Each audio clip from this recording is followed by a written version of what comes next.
नमस्कार।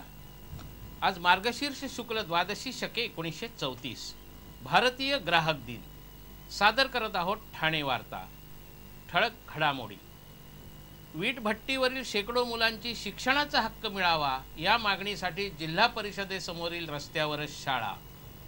ठाणे पोलीस दलातील नील या श्वानाला पोलीस मेळाव्यात सुवर्ण पदक आणि सुप्रसिद्ध गायक सुरेश वाडकर यांना पी सावळाराम आणि गायिका पुष्पा पागधरे यांना गंगा जमुना पुरस्कार प्रदान। या आणि इतर घडामोडी विस्तृतपणे पण काही क्षणातच। शिक्षणाचा हक्क मिळावा या मागणीसाठी वीट भट्टीवरील शेकडो मुलांनी ठाणे जिल्हा परिषदेसमोर भर रस्त्यात शाळा भरवली होती। श्रमजीवी संघटना 1995 पासून जिल्ह्यातील वीट भट्टीवर स्थलांतर करून आलेल्या आदिवासी मजुरांच्या 6 ते 14 वयोगटातील मुलांना वीट भट्टीवरच भोंगा शाळेत शिक्षण देत होती। पण 2010-2011 या शैक्षणिक वर्षात बालकांच्या मोफत आणि सक्तीच्या शिक्षणाच्या अधिनियमानुसार सर्व मुलांना पर्यायी शाळेऐवजी नियमित शाळेत दाखल करणं बंधनकारक असल्याने भोंगा शाळा चालवू नयेत असे आदेश ठाणे जिल्हा परिषदेच्या शिक्षण विभागाने दिले होते। मात्र प्रत्यक्षात या मुलांच्या शिक्षणासाठी जिल्हा परिषदेच्या शिक्षण विभागाकडे कोणताही कृती आराखडा नसल्याने हजारो बालकांच्या शिक्षण हक्काची पायमल्ली होत असल्याचा श्रमजीवी संघटनेचा आरोप होता। गेली 3 वर्ष सातत्याने प्रयत्न करूनही या प्रकरणी कोणतीच कार्यवाही न झाल्याने आज म्हणजे साने गुरुजी यांच्या जयंती दिनी वीट भट्टीवरील शेकडो शाळाबाह्य मुलांनी त्यांना शाळेत जाण्याची व्यवस्था नसल्याने आपला शिक्षणाचा हक्क मिळवण्यासाठी जिल्हा परिषदेच्या समोरील रस्त्यावर शाळा भरवण्याचं अनोखं आंदोलन केलं। मात्र पोलिसांनी रस्त्यात आंदोलन करता येणार नाही सांगून या सर्व मुलांना ठाणे नगर पोलीस ठाण्याच्या आवारात नेलं।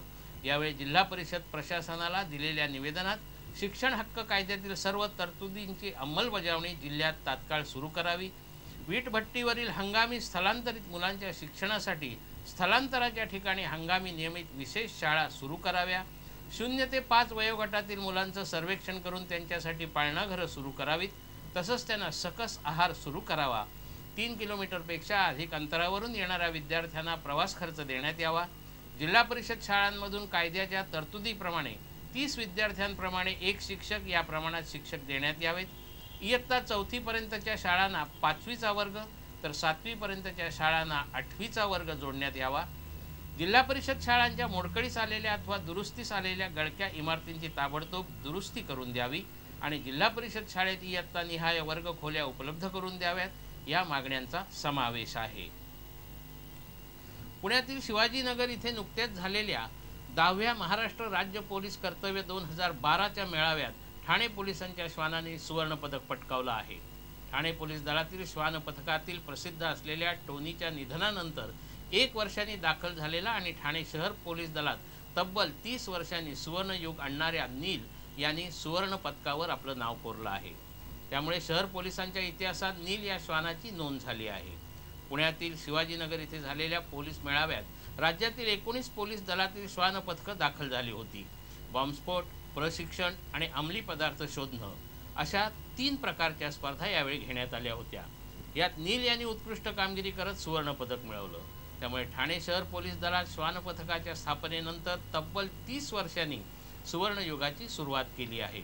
ठाणे शहर पोलीस श्वान पथकाचे भरारी अधिकारी U.H. गोपनारायण, पोलीस उपनिरीक्षक गायकवाड, हवालदार परदेशी आणि पोलीस शिपाई गणेश कोरे यांच्या सहाय्याने ही कामगिरी केली आहे।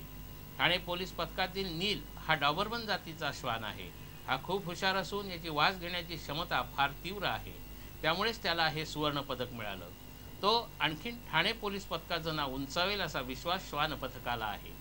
2013 मध्ये होणाऱ्या ऑल इंडिया पोलीस ड्युटीसाठी त्याची निवड झाली असून त्याला प्रशिक्षणासाठी पाठवण्यात आलं आहे। पोलीस आयुक्तांनी या पुरस्काराबद्दल या पथकाचं खास कौतुक केलं आहे। दिल्लीत एका महिलेवर झालेल्या बलात्काराच्या पार्श्वभूमीवर ठाण्यात महिलांना संरक्षण मिळावं यासाठी एका मूक आणि मेणबत्ती मोर्चाचं आयोजन करण्यात आलं होतं। परमार्थ निकेतन इथून सुरू झालेला हा मोर्चा हरिनिवास गोखले रस्ता मार्गे मासुंदा तलाव इथे विसर्जित झाला। दिल्लीत अलीकडेच वैद्यकीय शिक्षण घेणाऱ्या एका 23 वर्षीय मुलीवर सामूहिक बलात्कार झाला। सध्या महिलांवरील अत्याचारात वाढ झाली आहे। याचा निषेध करण्यासाठी हा मेणबत्ती मोर्चा काढण्यात आला होता। यामध्ये वैद्यकीय शिक्षण घेणारे विद्यार्थी मोठ्या संख्येने सहभागी झाले होते। मोर्चातील युवक युवतींच्या हाती विविध संदेश देणारे फलक होते। मुलींची छेड काढताना दिसेल त्याला जागेवरच उत्तर द्या अशा प्रकारचे संदेश देणारे फलक मोर्चातील विद्यार्थ्यांच्या हातात होते। महिलांवर होणाऱ्या अत्याचाराच्या विरोधात कडक कायदे करावे, बलात्कार करणाऱ्यांना फाशी द्यावी अशी मागणी या मोर्चात सहभागी झालेल्या युवक युवतींकडून केली जात होती।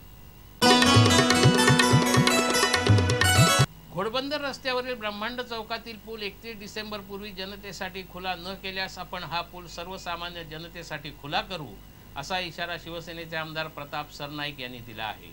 सार्वजनिक बांधकाम मंत्री जयदत्त क्षीरसागर यांना दिलेल्या एका निवेदनात त्यांनी हा इशारा दिला आहे। आमदार प्रताप सरनाईक यांनी आज या रस्त्याची पाहणी केली। या पाहणीत पुलाचं काम आठवड्याभरात पूर्ण होईल असं दिसत असून त्यामुळे त्यांनी नव्याने पुन्हा हा इशारा दिला आहे। घोडबंदर रस्त्यावर मुंबई महानगर विकास प्राधिकरणाच्या माध्यमातून अनेक उड्डाणपुलांचं काम सुरू आहे। मात्र या पुलाच्या कामात होत असलेल्या दिरंगाईमुळे वाहतूक व्यवस्थेचा नेहमी बोजवारा उडालेला असतो।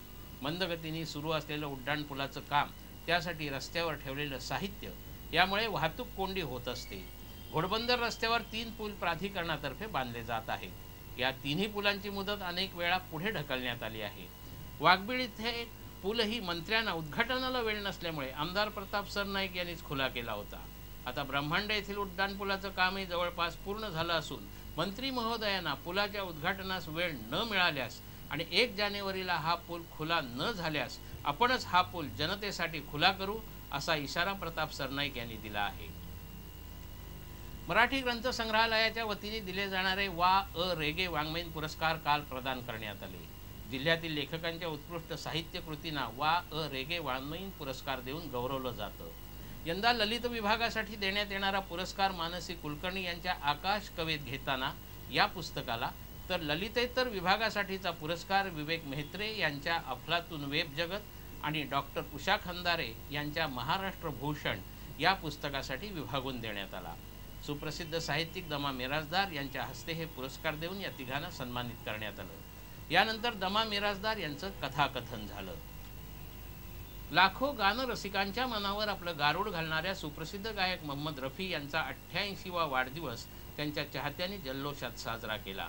मोहम्मद रफींच्या वाढदिवसानिमित्त त्यांच्या नावाने असलेल्या चौकात केक कापण्यात आला, तर त्यांच्या राहत्या घरी त्यांचे अनेक चाहते जमले होते। मोहम्मद रफी यांचे चिरंजीव शाहीन आणि मुलगी नसरीन यांनी या चाहत्यांशी संवाद साधला।